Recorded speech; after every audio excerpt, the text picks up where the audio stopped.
All right. Well, welcome to another episode of the Imperfect Men's Club podcast. And I think this is episode 36 in season two. We should be pretty proud of that, I guess, huh? And yeah, today we're going to just continue our discussion in the worldview category of our flywheel of self and move over into the relationship category, kind of a segue. This particular topic of interest kind of came up prior to recording with Jim. We both had encounters with people in their 30s, and they weren't as pleasant as they could have been in terms of the way people communicate.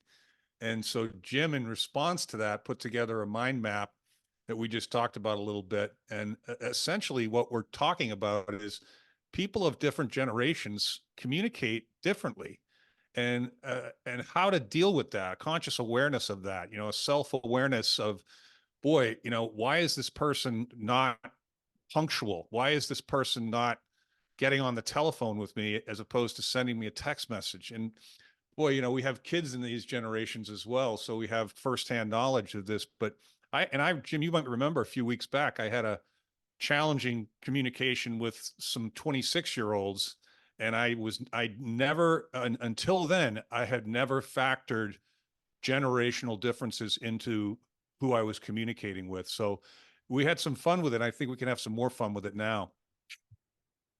Oh, yes, we can. I'm laughing because, again, we both happen to have a similar encounter, and we both said almost word for word the same thing.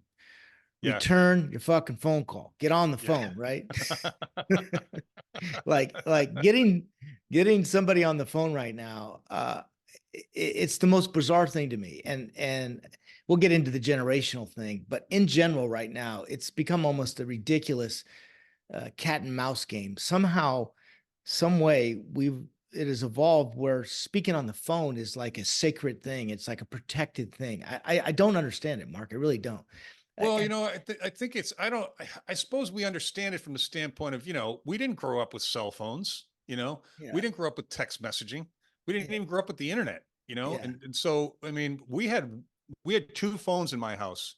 One was upstairs on a table. It was one of those old black spiral dialers, yeah. and the other one was in the kitchen on the wall, and it had like a 30-foot cord on it, so my mother could walk all over the kitchen and talk to somebody. And there were when you called somebody and they were on the phone, there was a busy signal. Yeah, When's the last yeah. time you heard a busy signal? you Yeah. know But hey, on the other hand, I can understand, let's just say, other generations saying, those older guys, they talk too much, right? I think that's fair. That's a justified thing, right?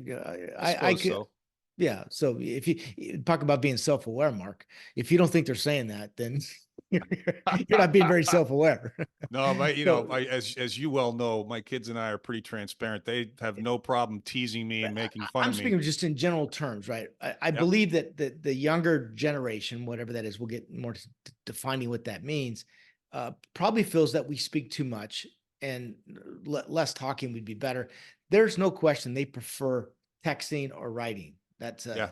Yeah. that's but there's also older people as in, I don't know, our age, that somehow don't want to talk either. They avoid having a conversation. It's really interesting to me why that has become so sacred. Like that, because in some ways it's more effective to send a short text or an email, but a lot of times it's a lot more work to Well, communicate yeah. without having the ability to hear the tone, to Yep. get some context, just Yep. a general. We don't, human beings don't communicate just through words. We communicate through vibration, and a Hmm. vibration of a feeling, and that comes through tone. In fact, I think it's a crazy statistic percentage. It's a lot less about what you say; it's more about how you say it. Yeah. And Yeah. so this is why the art of a conversation, I think, is a lost art to some degree. And I, and I don't want to get off topic here, but I think as AI becomes more and more part of everything we do, the skill set of being able to have a interactive conversation will be in high demand, and and people will seek that out versus uh, a computer or a auto-generated bot. Yeah, yeah, Speaking. I think you're right. I think that's a good point. You know, it's and I think we can use that to our collective advantage Mhm. in our marketing, in our messaging, in our video, our podcast, all that kind of stuff. But yeah, the thing that the problem I have with that kind of communication, texting, if it's logistics, scheduling, Yeah, directions, but when there's nuance involved, or if it's a potentially emotional yeah, circumstance, you got to have context. I remember I was given a presentation to a group a couple months back, and I was on Zoom, and everyone I was talking to was in a conference room, and the camera I was on was up in the corner, and I got no physical feedback. I couldn't tell who was smiling, who was not paying attention, who was interested, who was not. It was horrible. And so I think that my preferences, and we're from similar backgrounds in the sense that we used to bang out phone calls and go on face-to-face meetings. That's how you did business, you know? mhm, And think of the missed opportunity when you don't have the ability to stand in front of someone and, to your point, watch them as they speak with you, their physical mannerisms, their energy, like you say, their vibration, their attention. I mean, those two conversations are, one is just like completely mundane and almost useless, and the other one is rich. And I think that leads to some of the other stuff that we were talking about, the anxiety levels that are going up in these generations Y and Z, depression levels going up. It's like we're removed from human interaction way more than we ever were when we were growing up. I don't know about you, but when I woke up on Saturdays, I was out the door on my bike and I was outside all day, not connected to any devices. And that changes the way yeah, you communicate, you know? yeah, it is, but it doesn't make it better or worse. Just makes it different, right? Like a lot of things in life. So, I but think to our collective point, it's something you need to be self-aware of, and I haven't until just recently become much more self-aware of that. You know. yeah, yeah. So yeah, as a result, out of a frustration, I was doing a project, a mind mapping, a project assignment, like an exercise. So I decided to do some. I went a little too deep on this one. Full disclosure, right? I Yeah. got wrapped up into it, but I started to compare generations, and as part of the comparing the different generations, for this context, it was Generation X, Y, Z, right? Hmm. So uh, again, what we're going to kind of not go too much into X. I'm a Gen Xer, and of course that's the birth date, typically 58 and older, or yeah, 58 through No, 41 to 58. Yeah. uh 41 to 58. Yeah, Yeah. is a Gen Xer, Yeah. And I'm a born in bit. 1965 all the way to 1980 or something like that, right? Yeah. So, Yeah. so yeah, we're not going to talk too much about that, but on a high level, what the focus of today, or at least the conversation of today, is just the different, let's just say, behaviors of Generation Y, right? And that is 1994. No, hold on, I can't read that. Yeah, age 27 to 40. Hmm. That's the main topic today, right? Let's talk about that group of people and how they're different. Again, it's not criticism by any means. These are just facts, right? So a couple And things, and observations. Yeah. just observations, right? Right. And this Yeah. is very much in alignment with our worldview, which was been our topic this last couple of weeks. Hmm. And it also how we view the world, but also how it blends into our relationship with others, and others being men and women, but Hmm. also others, men and women, at different uh, grew up or were born at different age periods, time Hmm. periods, right? So Yeah, let's it get is. started. It's very interesting, and I think from this point forward, we've created such self-awareness for me that I'm going to be training or in the process of training a bunch of people that all appear to be in their 20s and 30s, Yeah, and so they're in this generation. So I'm going to reflect back on what about that and their communication that we're talking about today should I be factoring into the way I deliver training to this type of audience. And absolutely. Well, let's talk about them. Again, this is not criticizing, this is just observation, as you said. So starting off with Generation Y. They were born between 1984 and 1996. That makes them between 27 and 40 years old, right? mhm, They're also known as millennials, Generation Me is another term they're referred to as.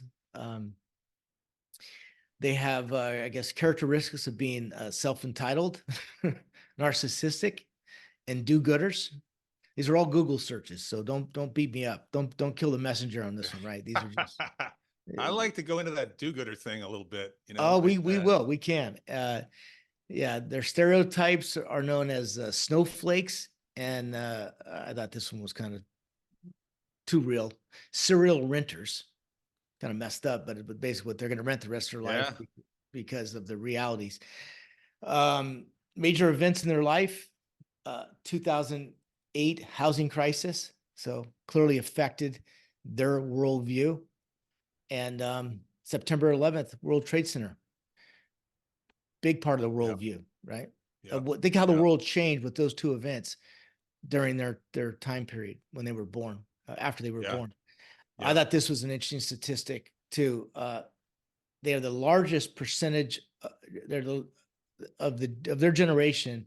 They hold more student debt than any other generation. At 43% of them have student debt yeah. And we were compared. talking about that in the Yep. context of how much of that is actual student debt and how much of that is student loans that their parents took out. Yeah. And I don't Yeah. I don't know the answer to that, but that's still a big number, man. Hey, in fairness to them, though, that's talk about a shit sandwich, though, right? They get the 43% of them have serious student debt. Yeah, their Yeah. worldview is going to be different than ours and others. So in defense of them, they have a reason to be a bit irritated about things, and compared to previous generations. Yeah, So but that's we were looking at the other generations and we didn't get any detail on the baby boomers, which is where I am, but it's there's seminal events in every generation, right? And there's whether it was the Vietnam War or civil rights or, the killings of Malcolm X and Martin Luther King, and then you come to the September 11th thing, and then you got the housing collapse, and there's always something. I think it looked like each generation had at least two punches in the face. And I wonder how those things being handled, because we live in a society full of victims now. And I just wonder, when you and I were growing up, even though we're in quote unquote different generations, only by a few years, there was a lot less tolerance for victimhood. And there was we were, I think, maybe we were less self-aware. Maybe we were naive, yeah, and maybe that wasn't such a bad thing, right? Yeah, yeah, Yeah, it's yeah, interesting perspective on that, Mark. Right? Maybe yeah. maybe too much self awareness is not good, but yeah. But yeah, let's also we'll go into Generation Z as well, and then we'll circle back.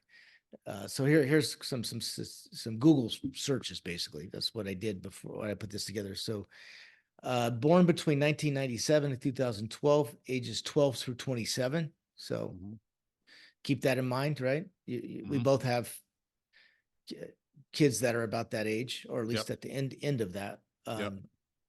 They're also known as the digital natives, Mhm. and they're COVID kids is another. I made that one up because they really were affected by COVID far greater than any other generation, particularly lived in a state like California. What those poor kids were put through was, I Yeah, think, a maybe. crime. Well, what's interesting about that is that I'm in Florida and you're in California, and it's almost like Yeah. two different countries, Well, you it know? really is, and I can only speak for the kids in California. Even seeing the difference of their childhood as a direct result of living in California during COVID Yep, versus kids their same age that lived in Florida. It's yep, again, it was. Don't get me going on that one. I think it's one of those. Well, I've talked about it before, right? It's politicians and yeah. advertisers, just mind fucking them to know tomorrow on a lot of things. But anyway, so what else? Let's see. So first generation to have grown up with a mobile phone connected to the internet. That's Hmm. true, right? That means that every day in their life there was an iPhone of some kind, because I think it was the first iPhone. I don't know. I don't remember. Yeah, it actually goes back to the other generation. Anyway, I'm off topic. So, and then more likely to be diagnosed with an intellectual disability and psychiatric disorder than other generations. That's Yeah, this topic comes up in almost every conversation I have with anybody, particularly people that have kids. Mhm. And probably, the group that I'm dealing with now in the training space is, like I said, 20s and 30s. And I think out of the 10 people, I think 3 or 4 of them were homeschooling their kids. And Yeah, I didn't get into why, because that's not an appropriate, forum to yeah, discuss that in. But I thought that was very interesting, yeah, so, and I'm sure all of that came from COVID, you know? yeah, yeah. And then major events in their lifetime. Yeah, COVID-19 pandemic. Yeah. What are some other events? I think. Well, of course, the Ukrainian Russian war is Hmm. really big the last couple of years, and Yeah. now the Palestine Israel conflicts. Hey, even our open border, I mean, Yeah, absolutely. you know, So so they're we're all bearing that, but this generation, this is going to be become part of their childhood. They're dealing with some things like that in their own unique way that we didn't deal with. But do you remember, I think we've talked about this before. As a child, do you remember ever being anxious? not really. Maybe to your earlier point, Mark. So much of our life was just playing outside the house, right? Yeah. So it was real time. There was no phones. There was no, and parents didn't have.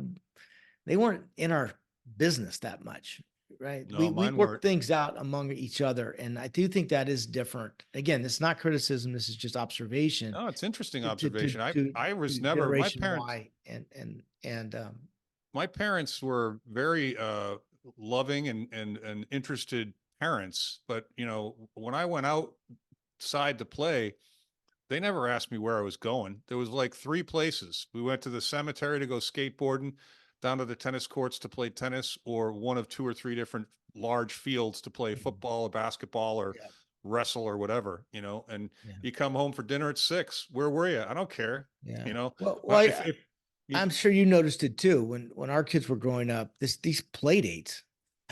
What the fuck? A play date? You know what? Like I never heard. So I didn't when I don't know, my son or my daughter walks and says, my friend and I want to have a play date. I go, what's a play date? Well, you got yeah, to talk to his mom or something, or his. yeah, I'm like, you got to be kidding me. So yeah, but yeah, that's yeah. that's the difference. Well, Play dates, and the other one is, I don't know about you, but my entire K through 12, I think my mom or my dad drove me to school maybe 3 times. You yeah, walked to school, you took the bus to school. But yeah. now if you go in front of an elementary school or even a high school to some degree or junior high school, you see cars lined up for blocks Yeah, because that's the thing, man. You had to take the bus in my town. You had to live at least 2 miles away, and I lived 1.9 miles away. So I walked 1.9 miles every twice a day, day, every both day. directions. Yeah. Yeah, and maybe if it was a really bad rainstorm, I'd get a ride, but not when it was snowing. Yeah. The temperature didn't matter. Yeah. But So yeah, I so think this this generation Y, that they just rarely. I mean, we used to have a carpool. We used to take her, take they got to ride every day. They yeah. rarely walked. Then Yeah, no, mine too, dude. Mine too. And I think generally speaking, one of the things that when you're communicating with people generations, I think that it's important. And I struggle with this because I don't like safe zones. I don't like politically correct talk. I don't like avoiding topics because someone might be offended by them. However, when you're dealing with those generations, I think you have to go, all right, be conscious of what you're saying. And to your point, how you're saying it, Mhm, and mhm. with kissing their ass without sacrificing progress and forward movement. But the way you and I talk to each other, I don't talk to 20-year-olds like that. I don't talk to 30-year-olds like that. I think it's I don't know. It's Yeah. a shame to me that we have to consider that kind of thing, but I think to be self-aware, Well, you I have don't know to. if it's a shame. I mean, it thinks like anything else. It's part of evolution. It's something that happens over time. I think what's so interesting about our talk today is it wasn't that we were frustrated at the situation. We were more, and I'll speak for myself. I'll let you speak for yourself.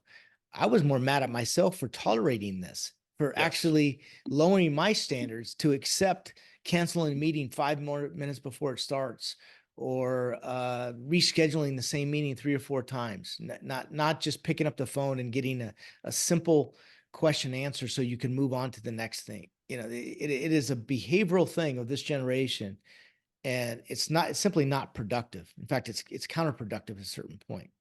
Well, we were talking a little bit about this particular topic, and I said something like, yeah, but you're allowing it to happen, right? Yeah, Whether you're condoning the behavior or that's giving right. it permission or allowing it, all of the above.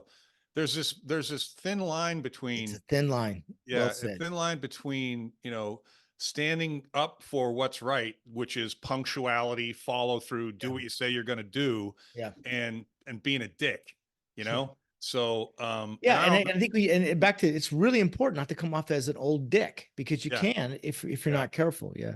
yeah. Yeah, the word in our self document, it's called self dignity, because self dignity, what does that mean? It means that you have dignity to hold your position about something that you truly believe in, and not to give that up for somebody else to please them, or to Yeah, yeah.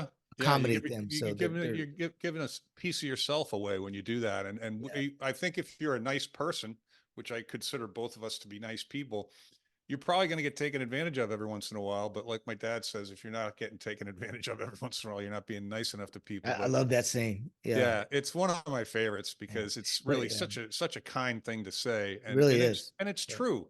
But yeah. and that reminds me of, I, I don't know how many employees you had at any one given time, but you must have had to fire somebody at some point. Oh And yeah, yeah, definitely. and Yeah. that's one of the worst things to have to do as a It boss, is, as a but leader. I also learned in I don't know if I made this one up or stole it from somebody, but it's the difference between being nice and kind. Hmm. And particularly in California, um, there's a lot of people that are really nice, but they're Mm, not very kind. yeah. And I had to, like you said, at a certain point in business or in life, you have to decide which one do you want to be. Because if you're overly kind, you're not. If you're overly nice, sometimes you're not very kind. And I think that the best to be kind is when you're transparent, honest, and deliberate to Hmm. let somebody know where they stand with you. But if you Yes. don't tell them that, that's nice, but that's not very kind. There is a difference. That's a very interesting topic because I think that, not to get too deep into politics, but there's a Mhm. lot of people that are trying to be really nice, fake nice Mhm. and fake compassionate, and they're evil, Yeah. so Well, they're not what it authentic. They're not they're not authentic. authentic. They're not authentic. Yeah. No, it's authenticity is also, as you know, one of my favorite words, and there's a thin line there too, being too authentic and at the wrong place. I Oh, think I think I've been accused of communication. being that a few times. Yeah, yeah. Yeah, So me too. I also heard it, just since we're talking about quotes, I heard something that stayed with me too. It's better to be feared than liked. Yeah. Who What are your said that? thoughts on that one? Depends on the context, depends on the context. Yeah. I think there's a place in between, that maybe is respected, you know, um, Mhm. liked. I'm not terribly interested in liked, maybe on some subconscious level, some childhood trauma causes me to want to please people, I suppose. But I'm not, I don't seek out being liked. I think that's very dangerous and, inauthentic. Yeah. But there is Um, something to say I, for somebody that is feared. It doesn't mean that just because they're feared that they're mean or they're not kind, but no, they're you're feared because of what could happen if you push it too far or you cross the line. I see a lot of power in that quote. you're Um, going, you're, no, there is. It's a very, very, well, I mean, it's biblical too. I'm taught is to it fear God. I'm taught to fear the Lord, fear God. Yeah. interesting? And he's a very kind soul Yeah, yeah. and has my best interests at heart. But it can Um, absolutely be a driver, right? And well, it's one of when we talk about guilt, guilt it's a checkpoint. yeah. Okay, wait a second. I'm feeling guilty. I either did or said something wrong. Okay, I'm not going to wallow in this, but I'm going to learn from it. Right. Mhm. So I think fear's in that same category. You Yeah, can, I was, get sorry to interrupt you, but I was also reflecting on that and the lessons learned in life through childhood and adulthood and business and everything else. And I would have to say that the biggest lessons were from somebody I feared. Hmm. Right. I remember, like I say, it's just to talk about a coach, a football coach. You feared the reaction if you didn't do something right, and so you were, you were, if he was a nice guy, it just wouldn't affect you the same way, right? The nice coaches weren't always the best coaches. No, probably not. The That's most I was feared I always coaches was yeah, was yeah. the one. Well, I mean, when I was a kid, I can honestly say I feared my dad. Yeah, I didn't fear that he would ever hurt me. I didn't fear that he would ever hit me.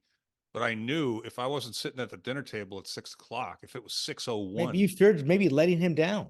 That's a form of fear. definitely, Like I said, definitely. just because you say rather be feared than liked doesn't mean it's physical. It could be No, no. a lot of different things. So Well, that's see now right there is a perfect example of how important context is, right? yeah, Just as a discussion about the word fear. yeah, No, I feared that he would hold me accountable and that there would be consequences for bad behavior. yeah. That's what I feared. And letting him down that's a good point. That's definitely part of that fear. When we had a guest on the other day, he said he'd gotten over his dad was still alive, but he'd gotten over the pleasing part. And I didn't get the chance to challenge him because I wanted to call bullshit on that. I Yeah, think that was he pretty might cool think though. he's over that. Well, I think I think it's cool that he's realized, it's talked about back to self-awareness and self-evaluation, how much that was driving him before. And now he like you said, it's hard to know where he's at, but that's self-awareness. And he's saying, hey, I'm looking at this now. Maybe before I wasn't, it was pushing me through life, and now I'm managing that. No, it's a great observation. And when I say I wanted to call bullshit on it, I don't for a second mean that he's not done some real good work in that area and gotten kind of his dad's approval out of the way substantially. And it could just be from I don't think I'll ever be out of that position until my father passes. And Well, I I will don't, speak to that was because my father did pass, and although I miss him, and I've shared this before, when somebody, especially an adult parent, uh, passes, it really is an opportunity for you to live a life that is not beholden, that is not to please them, and you can become a better person, yeah, and it it frees you doesn't. up, I would It imagine. absolutely frees you up. It Yeah. lightens the load a little bit, Yeah. and that's the way nature's designed, right? It doesn't mean that they may be physically not here, but they're still here. Well, there's parts of them in you, but that's What's really cool on the topic of generational differences is now my dad's 95, um, was in the military between World War II and the Korean War, never saw Mhm. action.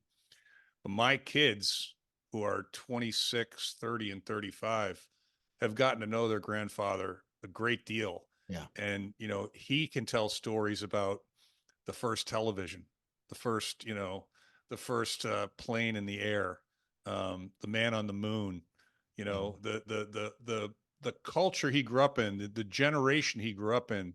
It's even substantially different for you and me from yeah. his generation.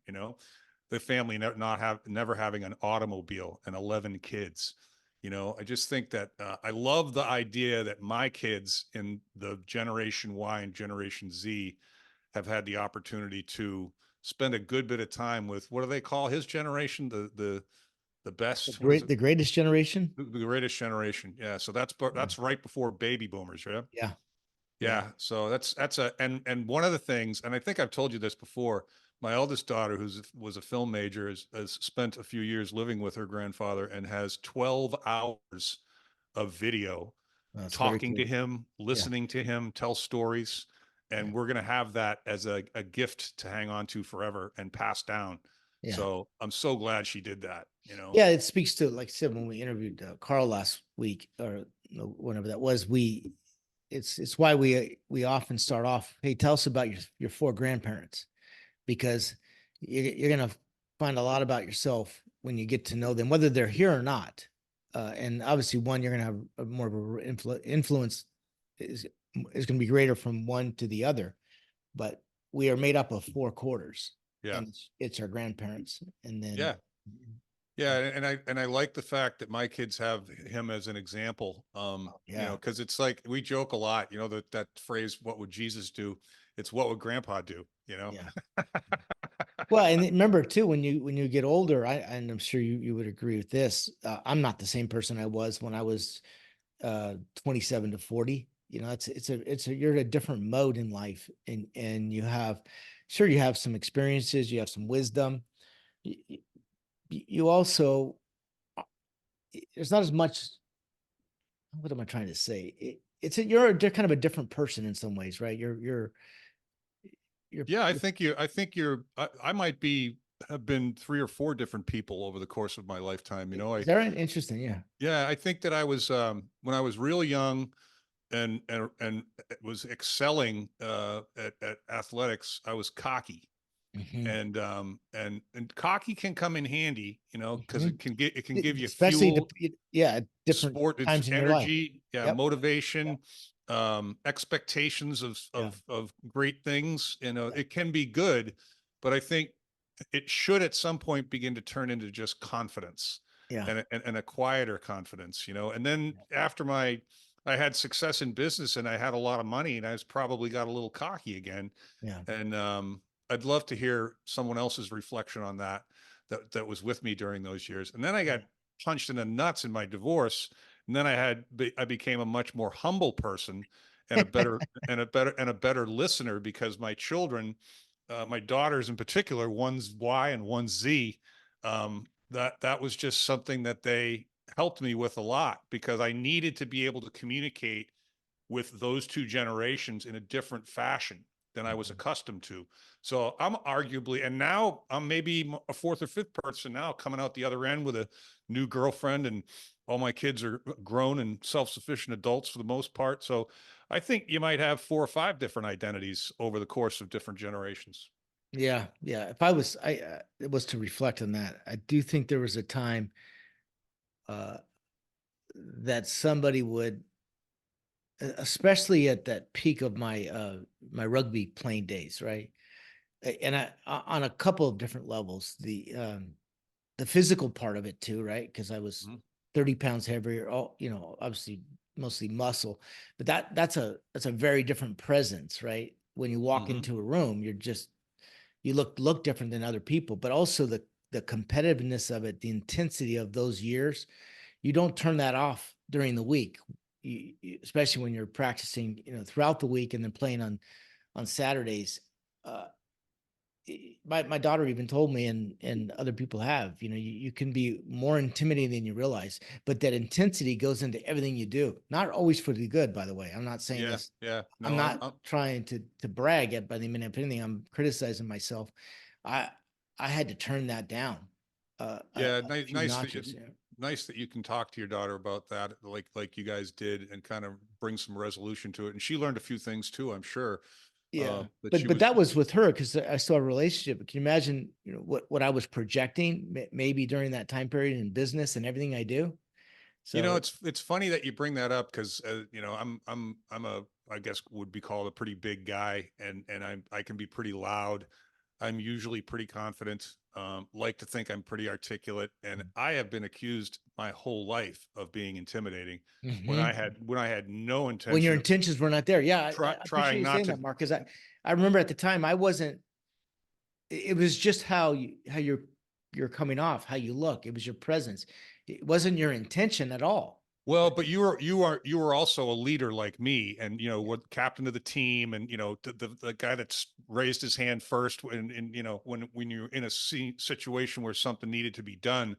I always thought to myself, if I was ever on a plane and somebody popped up and started threatening people, that I'd be the guy responsible for taking the guy down. Yeah, you want to hear something interesting? I hear from the coaches at the high school level, particularly, but there's definitely been a shift of in generations in terms of not wanting to be a leader. When we were growing up, leadership was really looked up looked up as something you wanted to be. You Yeah. wanted to be the leader.